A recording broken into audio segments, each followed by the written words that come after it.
मोक्षमार्गस्य नेतारं वेतारं कर्म भूभृतां व्यापारं विश्वतत्त्वानां वन्दे तद्गुणलब्धये। पंच परमेष्टि भगवान की जय। संत शिरोमणि आचार्य विद्यासागर जी महाराज की जय। पिछली पाठशाला में पांचों पापों का स्वरूप बताया था।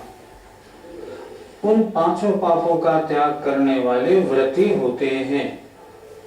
व्रती में क्या विशेषता होती है अगले सूत्र में देखेंगे। आइए। निश्शल्यो व्रती, निश्शल्यो व्रती, बोलिए निश्शल्यो व्रती। व्रती शल्य रहित तो होता है। शल्य किसे कहते हैं? जो कांटे की तरह निरंतर चुभती रहे, निरंतर दुख देती रहे, उसे कहते हैं शल्य। व्रती कैसा होता है? व्रती शल्य रहित होता है। निश्शल्यो व्रती अर्थात व्रती शल्य रहित होता है। शल्य कितनी होती हैं? आचार्यों ने शल्य 3 कही हैं, माया, मिथ्या और निदान। माया अगर ठगने की प्रवृत्ति हो और उसलिए व्रतों को धारण किया हो, उसके माया शल्य होती है। जैसे एक उदाहरण पहले आपने वर्तमान योग में पढ़ा सुना होगा कि कोई चोर था, वो किन्हीं सेठ जी के मंदिर का छत्र चुराना चाहता था, तो उसने छुल्ला का वेश धारण कर लिया। अब छुल्ला का वेश धारण किया, पर किया किस लिए था? छत्र चुराने के लिए। ये माया शल्य है।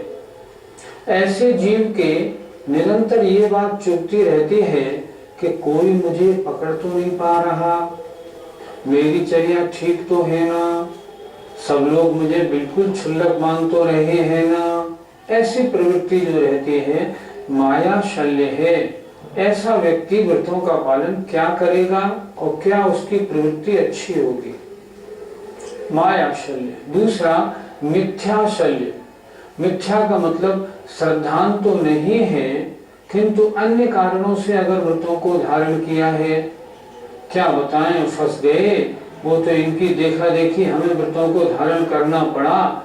व्रतों के धारण करने से कोई फायदा थोड़ी है। श्रद्धान नहीं है फिर भी व्रतों को धारण कर लिया है, तो वो शल्य निरंतर चुभती रहेगी, वो होती है मिथ्या शल्य। एक होती है निदान शल्य।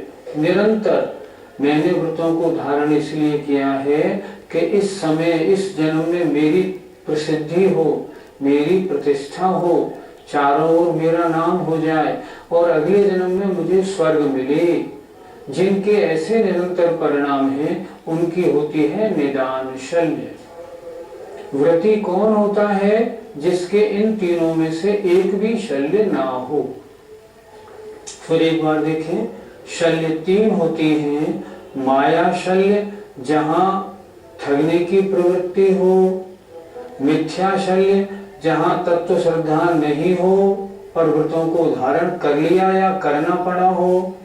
और निदान शल्य, जहां भोगों की लालसा पूर्वक इस भव में यश प्रसिद्धि, अगले भव में तरह तरह के भोग मिले, इसलिए यदि व्रतों को धारण किया है तो 3 शल्य होती हैं। और ऐसे शल्य सहित व्रतों को धारण करने वालों के व्रत महत्वपूर्ण नहीं होते, उनके व्रत व्रत ही नहीं है। इसलिए सूत्र बनाया आचार्य ने, व्रती शल्य रहित तो होता है। पंडित साहब ऐसा सुनते हैं कि बाहुबली भगवान जब भरत को छोड़ करके तपस्या करने के लिए गए थे, तो उनके मन में कोई शल्य थी क्या कि मैं भरत की भूमि पर खड़ा हूँ? तो क्या वो व्रती नहीं थे? ऐसा नहीं। आदि पुराण आप पढ़ें, ये प्रसंग सही नहीं है। उनके मन में कोई शल्य नहीं थी। उनके मन में केवल एक प्रकार का दुख था, संताप था, मैंने भरत के साथ युद्ध क्यों किया, मुझे युद्ध करना ही नहीं था। इतना सिर्फ संताप था और कुछ नहीं।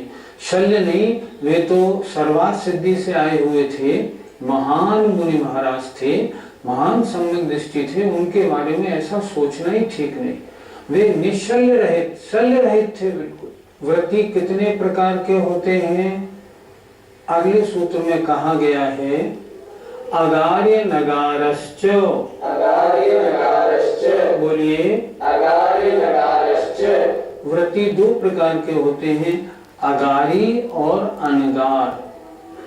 अगार कहते हैं घर को, जिनका घर होता है वे हैं अगारी, और जिनका घर नहीं होता उन्हें कहते हैं अनगार।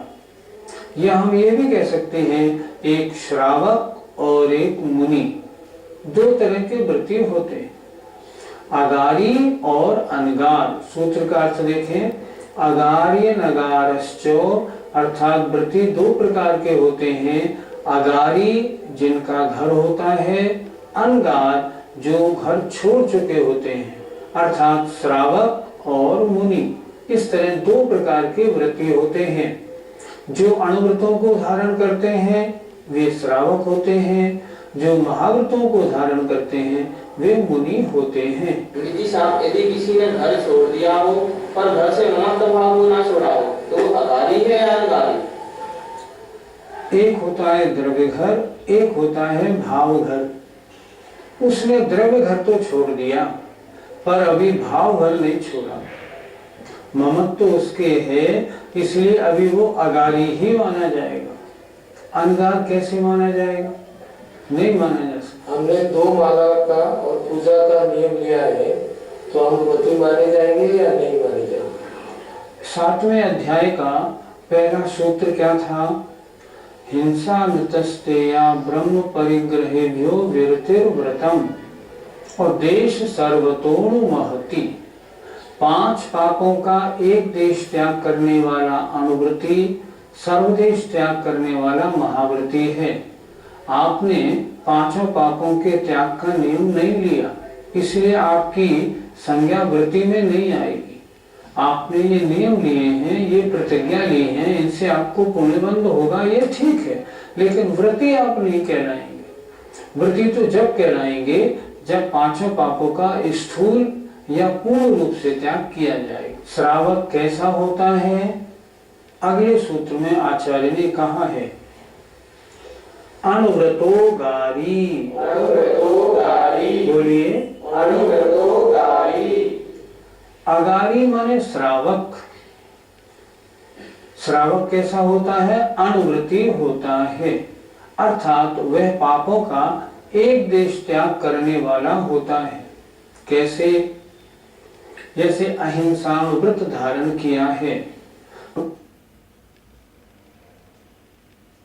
पहनूंगा और नहीं, आज एक धोती कुर्ता पहनूंगा और नहीं, आज मैं सवारी में चढ़ूंगा या नहीं, स्नान कितनी बार करूंगा, तेल कितनी बार लगाऊंगा, कितनी बार खाऊंगा, कितनी बार पीऊंगा, आदि सबका वो नियम ले लेता है। इससे क्या होता है? जो सीमा बनाई थी उस सीमा में भी और छोटा हो जाने के कारण उसको भी समाप्त करके मुनि बनने की शिक्षा मिलती है। उपभोग परिभोग परिमाण व्रत, और चौथा होता है अतिथि संविभाग व्रत। अपने लिए जो भोजन बनाया है उस भोजन में से यदि कोई व्रती आ जाए, कोई वहां मुनि महाराज पधार जाए तो कितना अच्छा हो, तो वो क्या करेगा? भोजन बन जाएगा 10 साढ़े 10 बजे पहले वो द्वारापेक्षण करता है, क्या कोई मुनि महाराज पधारे हैं क्या? कोई नहीं पधारे। कोई क्षुल्लक महाराज वगैरह है क्या? कोई नहीं है। तो किसी व्रती को, किसी अव्रती सम्यक दृष्टि को पहले भोजन कराऊं, फिर स्वयं भोजन करूं। अपने भोजन आदि में से वह उचित विभाग करता है। किसके लिए? अतिथि के लिए। इसे हम कहते हैं अतिथि संविभाग व्रत। और जब वह भोजन कर लेता है, पहले खूब अच्छी तरह बड़े स्नेह से भोजन कराएगा, उसके बाद स्वयं भोजन करता है। अगर कोई अतिथि वगैरह न हो, आजकल तो मुनि महाराज सब जगह तो मिलते हैं, तो अगर कोई मुनि महाराज या व्रती नहीं आने वाले हो तब क्या करेगा? तब भोजन करने बैठेगा, भोजन की बेला टाल कर। लगभग 10:30 पौने 11 बजे भोजन करेगा और भोजन करने से पहले चिंतन करके बैठेगा। मध्यलोक में जितने भी मुनिराज, आर्यका माता जी, क्षुल्लक, एलक और व्रती हैं, आज मेरे भाग्य में तो कोई व्रती मेरे यहाँ नहीं पधार सका, पर मेरी भावना है उन सबका निरंतराय आहार हो। ऐसी भावना करके फिर आहार ग्रहण करेगा। अगर ऐसा करता है तो उसके अतिथि संविभाग व्रत होता है। सूत्र में क्या लिखा है? उपभोग परिभोग परिमाणातिथि संविभाग व्रत संपन्नश्च, अर्थात वह व्रती श्रावक जो है इन 7 से 3 गुणव्रत और 4 शिक्षा व्रतों से भी संपन्न होता है। इनसे भी संपन्न होना, गुणव्रत और शिक्षा व्रतों को धारण करना है, और इस तरह वह श्रावक 12 व्रतों का धारी कहलाता है। सामायिक करने वाले श्रावक को उस समय के लिए आचार्यों ने मुनि के समान कहा है, चेलोक श्रेष्ठ मुनि। तो क्या उस समय उस श्रावक का गुण स्थान 6वां-7वां माना जाएगा? उस समय गुण स्थान उसका 5वां ही रहेगा।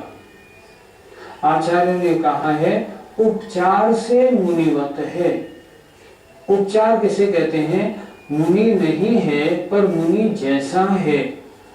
तो मुनि जैसा होने के कारण, उपचार से महाव्रती तुल्य होने के कारण उसको कहा है उपचार से महाव्रती, लेकिन वास्तव में गुणस्थान 5वां ही रहेगा। क्या सामायिक के काल में हम जाप दे सकते हैं?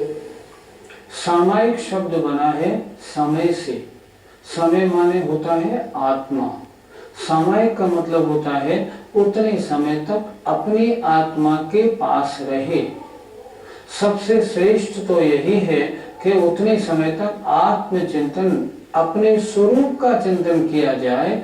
मैं क्या हूँ, कैसा हूँ, कहाँ से आया हूँ, कहाँ जाना है, मेरा स्वरूप क्या है, मेरे गुण आदि क्या है, इस प्रकार। अगर ऐसा न कर सके मान लो तो जाप दे, बात अलग है, लेकिन उत्कृष्टता मानी जाएगी जब सामायिक में आत्मचिंतन करे। प्रोचित उपवास वाला व्यक्ति उस दिन नौकरी आदि में जाए या नहीं? प्रोचित उपवास करने का तात्पर्य मात्र इतना नहीं होता कि उस दिन शरीर को भोजन नहीं देना है। तात्पर्य यह है उस दिन शरीर को भोजन नहीं देना है, और जो निश्चिंतता उसको मिली है उन सब विकल्पों से निश्चिंत होकर वो पूरा दिन, पहले दिन जब एकादशी किया था तब से लेकर अगले दिन के एकादशी तक पूरे 48 घंटे धर्म ध्यान में बिताता है। वो सोचता है पुरुष उपवास के काल में मैं कोई विकल्प, कोई राग द्वेष का क्रिया क्यों करूं? श्रेष्ठ तो यही है वह मंदिर की धर्मशाला आदि में रहे ताकि घर से और भी ज्यादा निर्विकल्प हो जाए। अब सोचें, मान लो कोई महिला है, व्रती है और घर में कोई दूसरा है नहीं, तो घर का काम करेगी या नहीं? अच्छी बात तो ये है कि अगर घर में कोई हो तो उस दिन वो स्वयं काम न करे, लेकिन जब घर में कोई नहीं है तो कार्य तो करना पड़ेगा, मजबूरी है।